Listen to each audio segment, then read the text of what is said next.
semaine. Hein. Et ici, alors 3.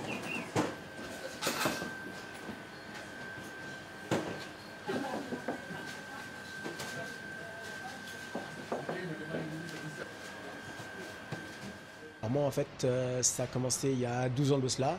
J'avais mon père qui était déjà boulanger sur Pantin. J'étais souvent dans les labos où mon père y travaillait.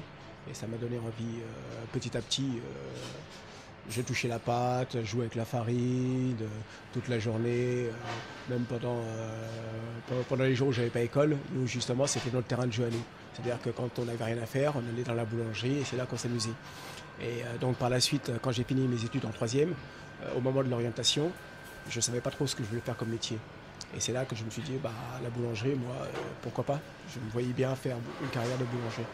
Donc j'ai fait un apprentissage au début en 2 ans, de 2 ans en pâtisserie.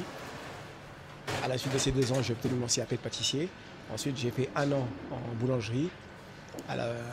Après cette année de boulangerie, j'ai eu mon CAP aussi boulanger. Et il se trouve que le poste de boulanger se libérait ici même aux Abbesses.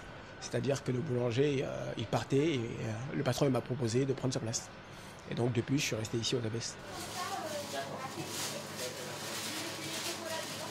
Le travail qu'on fait ici, c'est un travail en 2 phases. C'est-à-dire que le matin, en fin de journée, quand on a fini, on pétrit une certaine quantité de pâte. On fait juste un mélange d'eau et de farine. C'est ce qu'on appelle l'autolyse. Donc on laisse ce mélange d'eau et de farine reposer jusqu'au lendemain. Donc moi, quand j'arrive le matin, la première des choses que je fais, c'est que j'y rajoute les ingrédients qui manquent. C'est-à-dire le sel et la levure, et je pétris le tout. Ça me permet d'avoir une pâte qui est bien reposée, qui est beaucoup plus souple, avec une couleur un peu plus jaune.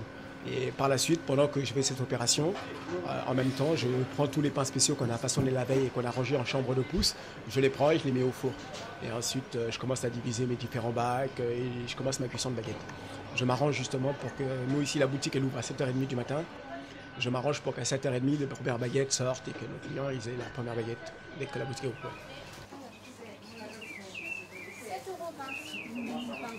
Ah, mais mon projet, bah, c'est toujours le même.